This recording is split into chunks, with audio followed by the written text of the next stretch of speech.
Okay, Frank. So what else is happening at BoxNation?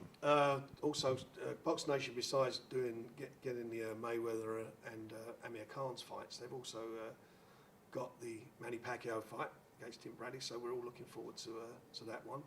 And I think they've also done the deal for Bernard Hopkins. So there's some really good stuff. And I think over the next 2 weeks, many more fights are going to be announced. So it's a really good schedule leading up to the Chisora and Fury fight. Going back to, you just mentioned the Pacquiao-Bradley fight. That's a competitive fight. How do you see that one? I don't know really, because I've got these sort of mixed views with Manny Pacquiao. I mean, for years it's a bit like Mickey Duff, the late Mickey Duff, when he talked about Marvin Hagler, great fighter, but he always thought there was a chink somewhere in Marvin Hagler. And I know in a lot of fights he bet against Marvin Hagler. And this sort of some of Manny Pacquiao's fights, I always felt, can he give that weight away? Can he do that? But he did it.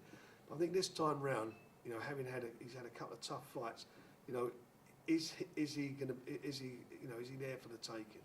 I know, and he will go into the fight as a favourite with Bradley. But it's got that sort of thing about it. Could it happen? Could this be the last one? And I think I'm hearing through the grapevine, I don't know how true it is, but that he's thinking of retiring anyway to become to run for vice president in the Philippines. Yes, I mean, I think people were saying about the Pacman that he was on the slide. Then in his last fight, they said, well, he's back. But it's hard to say. The opponent last time was a good opponent for him. I think he hadn't had a win for about 2 years before that. I'm stand to be corrected. I think I'm right on that though. But the last opponent, he did what he had to do. I think this fight's gonna be a little bit different.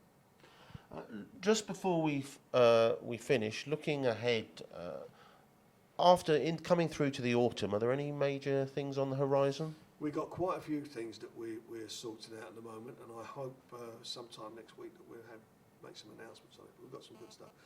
Billy Joe Saunders will have a final eliminator for the world title, so we're working on that at the moment. We won the European, and I'm hoping that's going to be also turn it into an eliminator. Frank Warren, thanks. Thank you, Robert.